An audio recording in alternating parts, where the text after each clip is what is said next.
Assalamualaikum warahmatullahi wabarakatuh. Nah, di video kali ini saya akan membahas materi literasi digital dan kemanusiaan.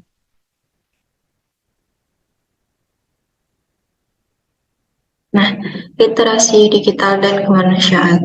Sebelumnya, perkenalkan saya Ainun Fitri Amelia dengan NIM 72114222015 dari jurusan akuntansi.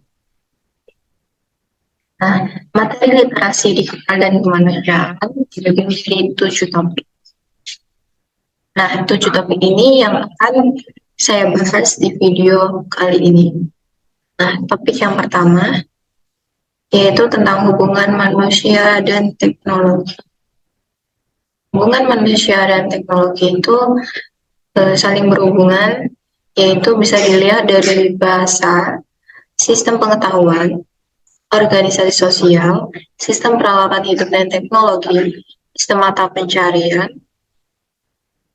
sistem religi, dan sistem kesenian. Jadi teknologi itu bisa dibuat untuk sistem mata pencarian seperti penjualan online dan lain sebagainya. Nah, alat-alatnya yang digunakan atau yang biasa digunakan yaitu alat produktif, wadah, pakaian perhiasan, alat transportasi, alat komunikasi. Nah, untuk alat-alat ini itu jarang digunakan dalam teknologi. Nah, untuk manusianya sendiri itu juga membutuhkan tempat perlindungan dan perumahan atau rumah. Oke, next. Tahapan perkembangan kehidupan. Yang pertama itu dimulai dari kemunculan umat manusia. 1.0 tentang masyarakat pemburu, yaitu mengenai hidup berdampingan dengan alam. Nah, hidup berdampingan dengan alamnya dimaksud ini adalah pada masa ini manusia mulai mengenal tentang membentuk suatu kelompok menjadi masyarakat. Manusia mempertahankan diri dengan cara berburu untuk mendapatkan makanan dan berpindah-pindah tempat untuk bertahan hidup. Manusia membuat berbagai peralatan sederhana dan menggunakan berbagai peralatan sederhana juga, menggunakan kekuatan alam seperti menggunakan api untuk memasak dan melindungi diri. Lalu yang kedua yaitu 2.0 tentang masyarakat agraris. Sekitar 13.000 sebelum Masehi, mengenai pengembangan sistem irigasi dan perkembangan permukiman. Nah, 2.0 ini yaitu disebut dengan era pertanian atau revolusi agrikultur. Nah, manusia pada 2.0 ini itu berfokus untuk mengembangkan ilmu pengetahuan. Karena dengan bercocok tanam, manusia tidak perlu khawatir untuk melakukan pemburuan dan berpindah-pindah untuk mendapatkan tempat tinggal yang memiliki sumber makanan. Manusia itu mulai menetap dan membangun masyarakat yang lebih kompleks, sehingga muncul berbagai kerajaan, tulisan diperkenalkan, hingga kota-kota besar mulai berdiri. Yang ketiga, 3.0 masyarakat industri pada awal abad ke-18 mengenai penggunaan mesin dan produksi massal. 3.0 ini dengan masyarakat semakin fokus untuk bercocok tanam disertai dengan jumlah masyarakat yang semakin kompleks membuat kebutuhan akan bahan pangan dan sandang semakin meningkat. Dengan ilmu pengetahuan yang ada, manusia mulai membangun pabrik dengan memproduksi sesuatu untuk memenuhi kebutuhan manusia.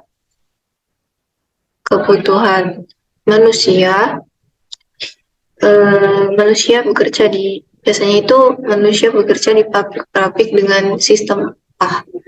Jadi kayak huruf kayak gitu.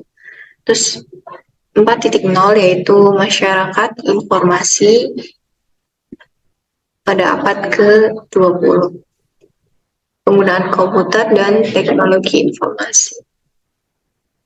Nah, di 4.0 ini itu ilmu pengetahuan dan teknologi yang semakin berkembang membuat manusia mengenal komputer hingga internet dapat memperoleh informasi dengan cepat. Aliran data yang begitu cepat membuat kehidupan manusia seperti tidak ada jarak, ruang, dan waktu. Pada era teknologi ini, industri berlomba-lomba membangun sebuah produk yang membantu manusia semakin mudah dalam memperoleh informasi. Lalu yang terakhir yaitu 5.0, masyarakat super cerdas awal abad ke-21. Nah, bagaimana di 5.0 bekerja? Pada 4.0 manusia mengakses cloud service dengan internet dan mencari, terus memperoleh serta menganalisis data. Pada 5.0 informasi yang besar dari sensor-sensor pada ruang nyata diakumulasi pada ruang virtual. Data yang besar dianalisis oleh AI, Artificial Intelligence, yang akan dibahas di topik selanjutnya. Dan hasil analisis diberikan kepada manusia di ruang nyata dalam berbagai bentuk. Okay. Next. Nah, ini kerangka-kerangka dalam keterampilan pada abad ke-21. Nah, kerangka keterampilan pada abad ke-21 yaitu adalah subjek inti dan tema dalam abad ke-21, yaitu keterampilan untuk kecakapan hidup dan karir, kecakapan belajar dan inovasi, kecakapan informasi, media, dan teknologi. Nah, dari semua ini, itu di dalam subjek inti terdapat bahasa, membaca, bahasa internasional, seni, geografi, sejarah, matematika, sains, dan kewarganegaraan. Nah, temanya itu tentang kesadaran global, literasi tentang keuangan, ekonomi, bisnis, dan kewirausahaan, terus tentang literasi kewarganegaraan, literasi kesehatan. Nah, di dalam subjek inti dan tema di dalam subjek inti dan tema abad ke-21 itu kan ada 3, 1, 2, dan 3. Nah, di dalam kecakapan informasi media dan teknologi itu di dalamnya terdapat literasi informasi media tentang TIK, teknologi informasi dan komunikasi. Lalu di kecakapan belajar dan inovasi itu ada berpikir kritis dan pemecahan masalah, kreatif dan inovatif, terus komunikatif dan kolaborasi atau kerjasama. Lalu di keterampilan untuk kecakapan hidup dan karir itu ada fleksibilitas dan adaptabilitas, inisiatif dan pengembangan diri, kecakapan sosial dan lintas budaya, produktivitas dan akuntabilitas. Yang terakhir yaitu kepemimpinan dan tanggung jawab.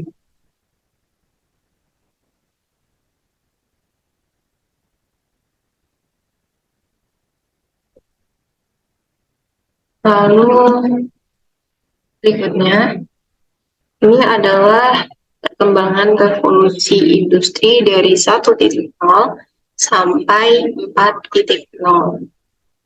Yang pertama ini tentang revolusi industri. Nah, revolusi industri ini munculnya penemuan mesin uap. Revolusi industri 1.0 dimulai sekitar 1784 dengan penemuan mesin uap. Nah, periode ini itu ditandai dengan mekanisasi industri, penggunaan mesin uap atau alat pemintal mekanis. Lalu yang kedua yaitu revolution industri 2.0. Nah, revolusi 2.0 itu dimulai 1870. Revolusi industri 2.0 ini ditandai dengan nih digambar yaitu tenaga listrik. Berarti udah ada tenaga listrik.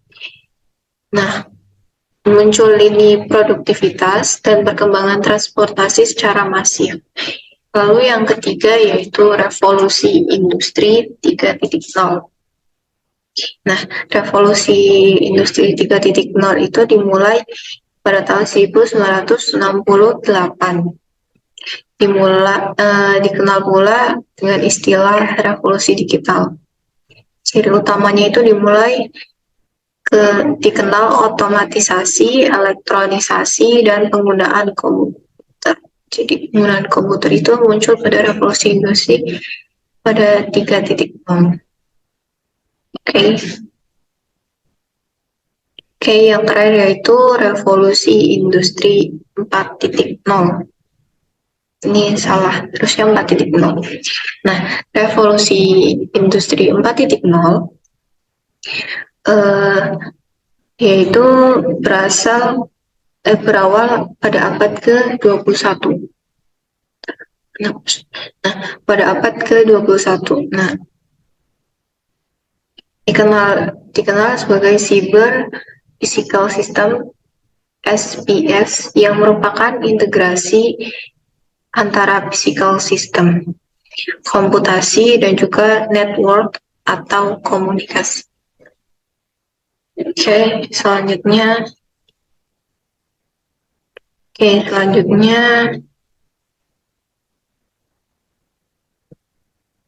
topik selanjutnya mengenai apa sih dampak positif dan dampak negatif dari teknologi itu sendiri. Nah, ini topik kedua, dampak positif dan dampak negatif teknologi.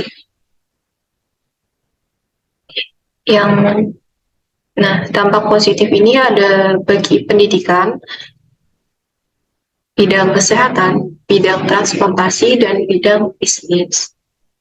Nah, untuk bagi pendidikan itu bisa mengubah proses pembelajaran konvensional, yaitu dari kita berangkat ke sekolah, dengan adanya teknologi kita bisa belajar dari rumah menggunakan Zoom atau meeting tanpa bertemu dengan guru atau dosen.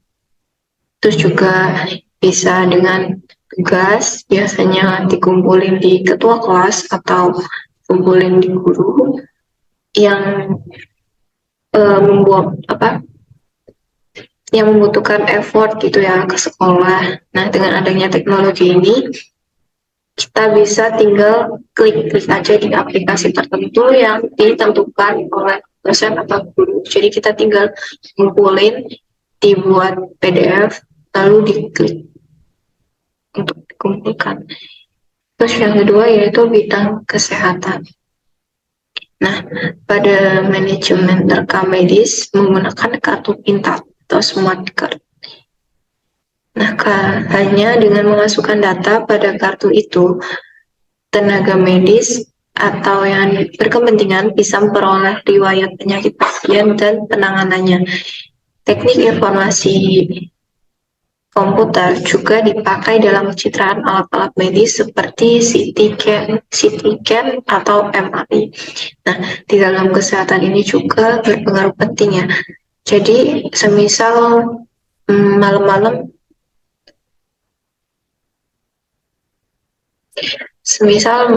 itu pusing gitu atau punya gejala-gejala tertentu. Nah, untuk ke rumah sakit kayak ribet gitu, harus ngeluarin kendaraan, terus jalan ke rumah sakit. Nah, dengan adanya teknologi ini itu ada aplikasi tertentu yang bisa konsultasi langsung dengan dokternya. Jadi tidak harus ke rumah sakit kalau ingin konsultasi. Tetapi kalau memang penyakitnya atau gangguan kesehatannya itu sudah parah, itu bisa langsung ke rumah sakitnya aja. Tapi kalau konsulnya itu bisa online atau bisa dengan aplikasi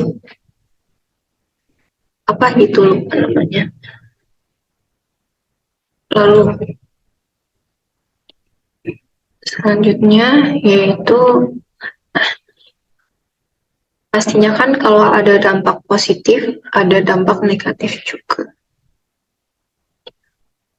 Dampak negatif teknologi yang pertama itu pelanggaran hak cipta, kejahatan siber, dan penyebaran malware. Di dalam pelanggaran hak cipta ini disalahgunakan oleh orang yang tidak bertanggung jawab, biasanya terkait pelanggaran hak cipta, kayak lagu, video,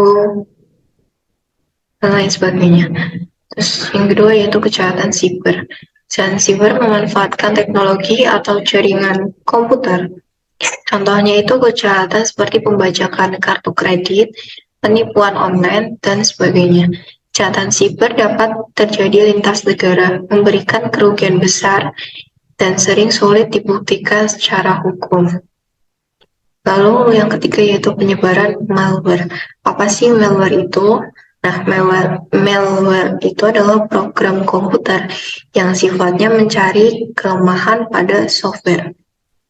Contohnya virus yang kita temui sehari-hari, terus yang kita temui sehari-hari di handphone atau di laptop. Lalu worm, keylogger, launcher, trojan, dan spyware. Next. Oke. Nah, topik 1 dan topik 2 mengenai hubungan manusia dan teknologi, serta dampak positif dan dampak negatifnya. Lalu topik yang ketiga itu bahasanya itu mengenai konsep dan pemanfaatan sama aja, yaitu tentang Internet of Things dan Big Data. Apa sih yang dimaksud dengan Internet of Things atau IoT? IoT adalah sebuah konsep di mana suatu objek yang memiliki kemampuan untuk mentransfer data melalui jaringan tanpa memerlukan interaksi manusia ke manusia atau manusia ke komputer. IoT telah berkembang dari konvergensi teknologi nirkabel, microelectromechanical system atau MEMS, dan internet. Contohnya itu smart kabel, smart meter, dan smart grid sensor. Nah, ini kan yang dimaksud dengan Internet of Things. Nah, apa sih yang dimaksud dengan Big Data? Big Data yaitu tindakan pengumpulan dan penyimpanan informasi yang besar untuk dianalisis. Data terdiri dari 3 bagian penting, yaitu volume, kecepatan, variasi, variabilitas, kompleksitas, dan potensi big data. Pemanfaatan IoT dan big data, pemanfaatan teknologi, contohnya itu kita ambil yaitu pemanfaatan teknologi dalam pendidikan. Penerapan IoT dapat diterapkan dalam beberapa aktivitas, yaitu seperti e-learning yang saya bahas sebelumnya, yaitu tanpa kita berangkat ke sekolah, kita bisa belajar di rumah dengan menggunakan Zoom atau aplikasi yang direkomendasikan oleh guru dan dosen. Nah, sistem e-learning ini merupakan sebuah proses pembelajaran jarak jauh dengan menggabungkan prinsip-prinsip dalam proses pembelajaran dengan teknologi. Nah, e-learning ini juga bisa seperti video atau Zoom secara langsung, atau juga bisa seperti kuis seperti itu. Tugas juga bisa dikirim dengan menggunakan aplikasi e-learning yang direkomendasikan juga. Terus yang kedua yaitu bisa peminjaman buku, jadi nggak usah ke perpus, bisa pakai aplikasi atau bisa menggunakan sistem lainnya. Dengan IoT, mahasiswa dapat melakukan peminjaman buku dari mana, kemudian mengambilnya pada saat berada di sekolah atau di kampus, sehingga sistem tersebut dapat melakukan analisa terhadap minat membaca mahasiswa dilihat dari statistik buku yang dipinjam.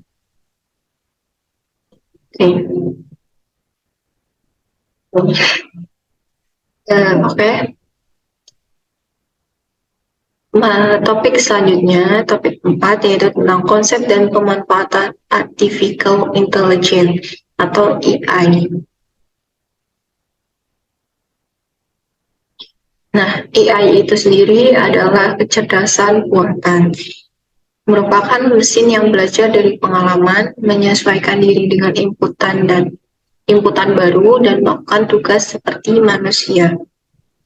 Kecerdasan buatan dapat dipandang dari 4 sudut pandang. Yang pertama, sudut pandang kecerdasan, sudut pandang penelitian, sudut pandang bisnis, dan pemrograman. Nah, di dalam sudut pandang kecerdasan itu mampu terbuat seperti apa yang dilakukan oleh manusia. Jadi diprogram seperti bersih-bersih, atau bisa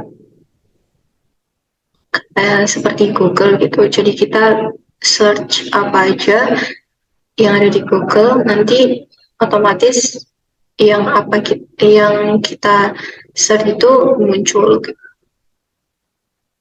Terus yang kedua yaitu sudut pandang penelitian.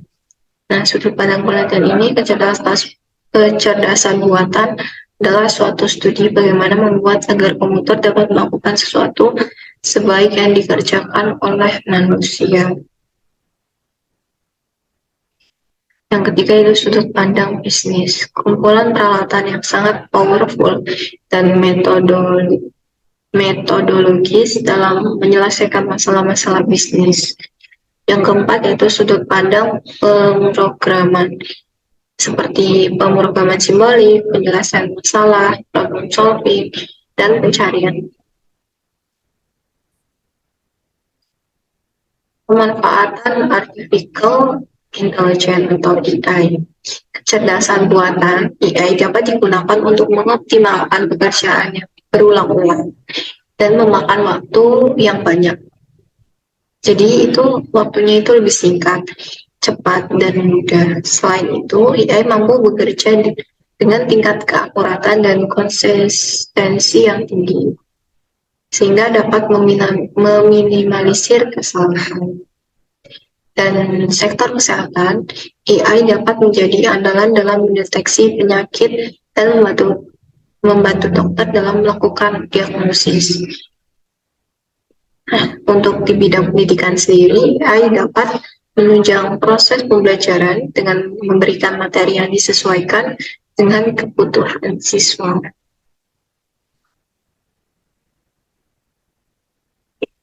Nah, apa sih konsep AI itu sendiri? Konsep AI itu sistem yang berpikir seperti manusia, thinking humanly. Yang kedua, sistem yang berpikir secara rasional, sistem yang bertindak seperti manusia. Yang terakhir adalah sistem yang bertindak secara rasional. Pendekatan yang ada di AI. Yang pertama yaitu strong artificial intelligence, kekuatan AI, yaitu tentang pembuatan suatu mesin yang bisa benar-benar berpikir dan memecahkan masalah. Yang kedua adalah weak artificial intelligence, kecerdasan buatan di komputer yang tidak benar-benar bisa berpikir dan memecahkan masalah, namun bisa berpikir seakan-akan memiliki kecerdasan. Yang ketiga yaitu applied artificial intelligence, yaitu tentang menghasilkan suatu sistem cerdas dengan secara komersial yang dapat digunakan sebagai contoh sebuah sistem keamanan yang dapat mengenali wajah orang yang boleh memasuki gedung. Contohnya juga seperti pada handphone kan, itu ada sistem pengenal wajah untuk membuka kunci HP, kunci handphone. Terus yang keempat adalah Cognitive Artificial Intelligence sebagai alat untuk mengetes teori tentang bagaimana otak manusia bekerja. Contohnya itu tentang bagaimana cara kita mengenali wajah dan benda-benda lain, atau bagaimana kita memecahkan masalah yang abstrak. Oke, nah topik 1, 2, dan 3, lalu 4. Nah, topik selanjutnya itu tentang konsep dan pemanfaatan e-commerce.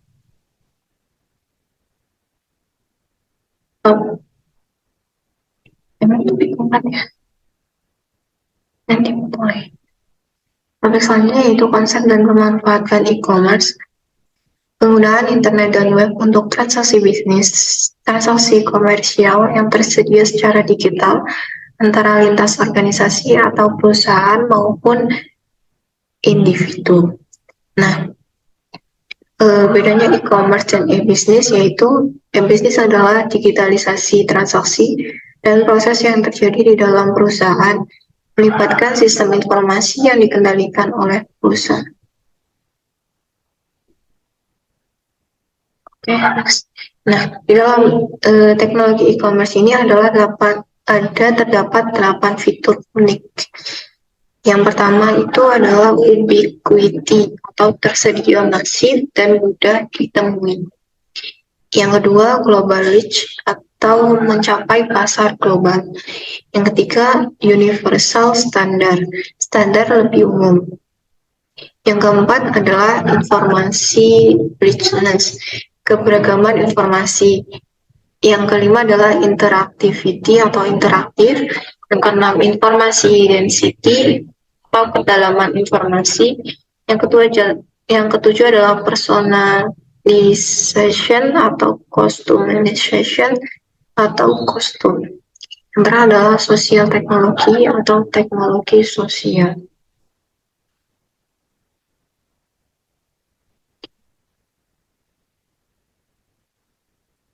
Nah, tipe-tipe e-commerce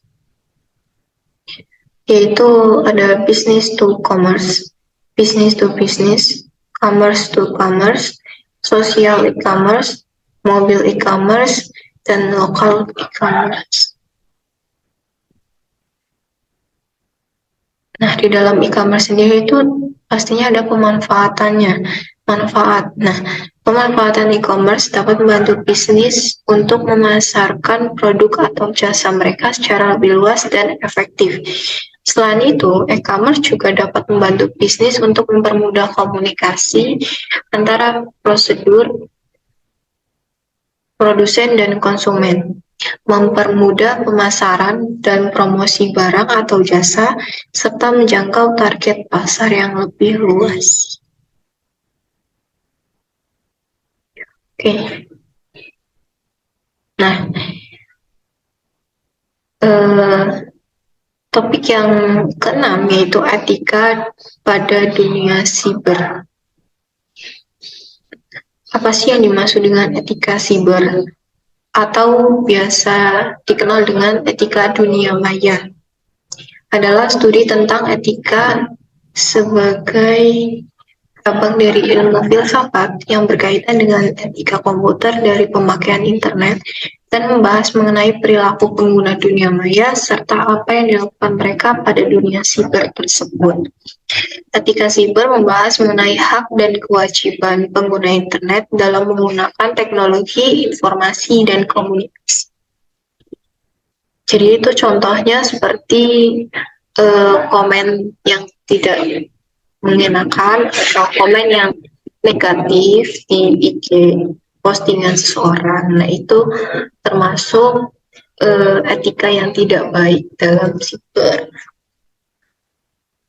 Jadi kalau ingin berkomentar itu dijaga ketikanya dan harus menghargai.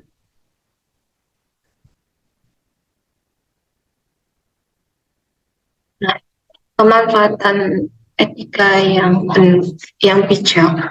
Cara memanfaatkan Pemanfaatan pemanfaatan etika yang bijak. Pemanfaatan etika yang bijak.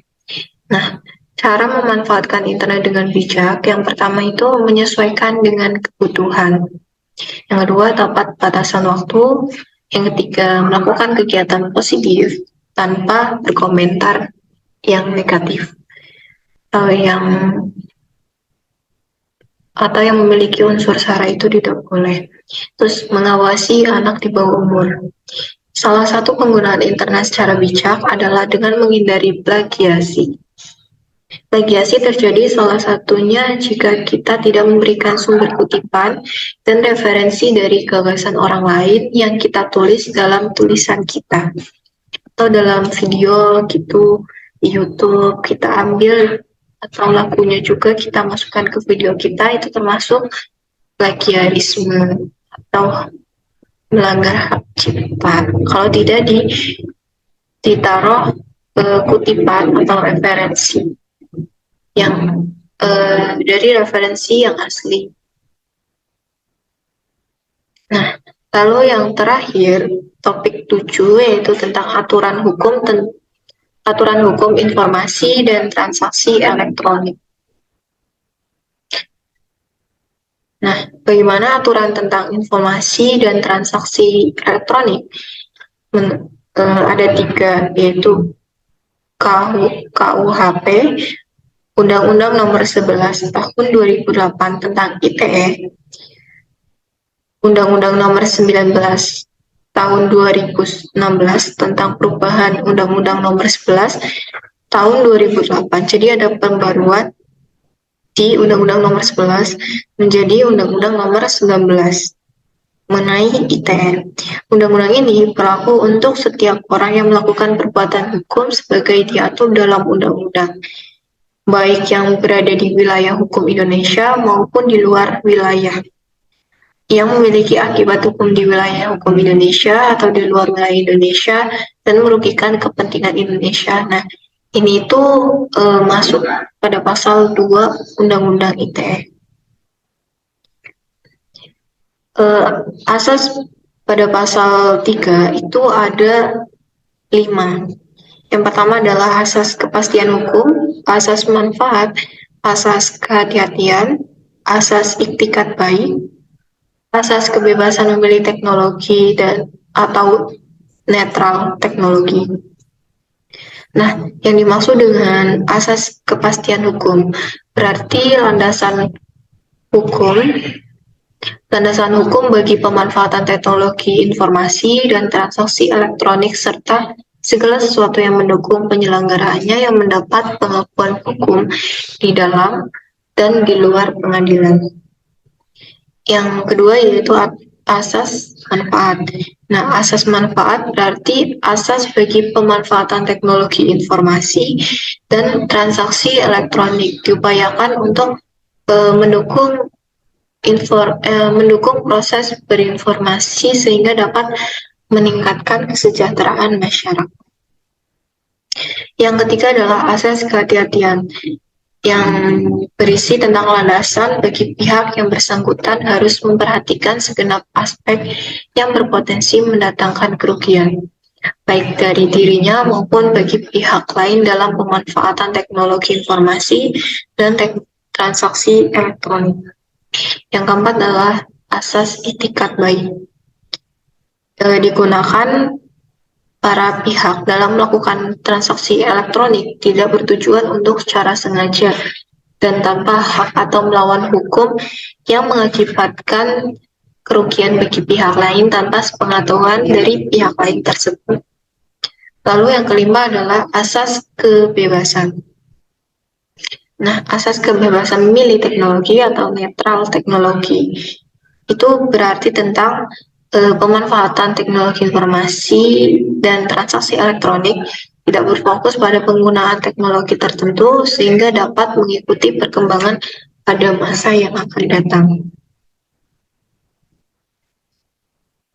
Nah, ini adalah manfaat teknologi dan transaksi teknologi yang dilaksanakan dengan tujuan pada pasal 4 itu tentang mencerdaskan kehidupan bangsa sebagai bagian dari masyarakat informasi dunia.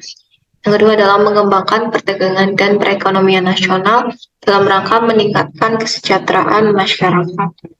Terus yang ketiga adalah meningkatkan efektivitas dan efisien pelayanan publik.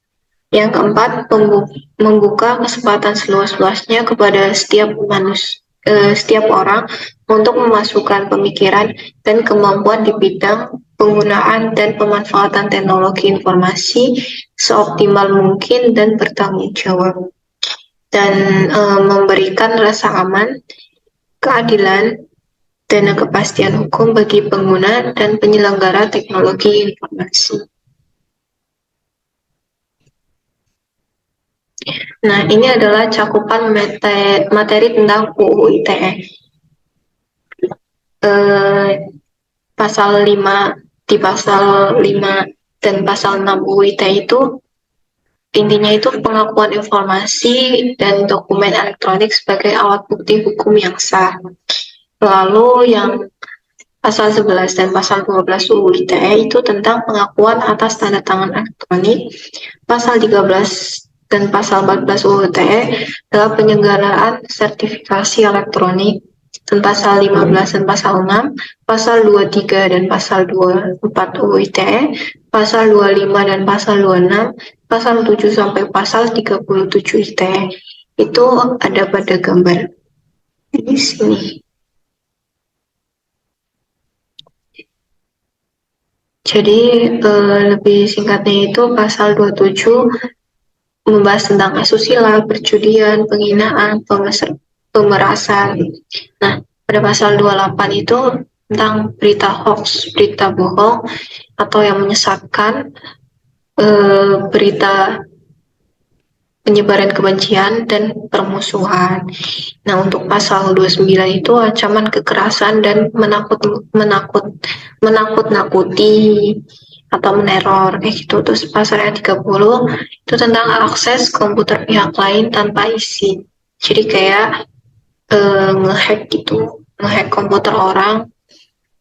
Terus pasal 31 tentang penyadapan, perubahan, penghilangan informasi. Terus yang ke pasal 32 pemindahan, perusakan, pembuka informasi rahasia. Pasal 33 virus membuat sistem tidak bekerja. Dan pasal yang terakhir yaitu pasal 35 menjadikan seolah-olah dokumen itu otentik. Oke, itu adalah materi literasi digital dan kemanusiaan. Nah, materi literasi digital kemanusiaan itu dibagi menjadi 7 topik yang sudah dijelaskan sebelumnya. Jadi,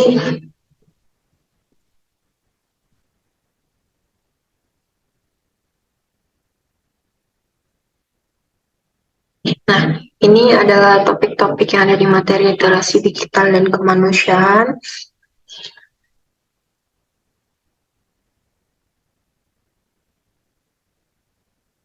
Sekian dari saya. Apabila ada tutur kata yang kurang berkenan, saya mohon maaf. Wabillahi taufiq wal hidayah. Wassalamualaikum warahmatullahi wabarakatuh.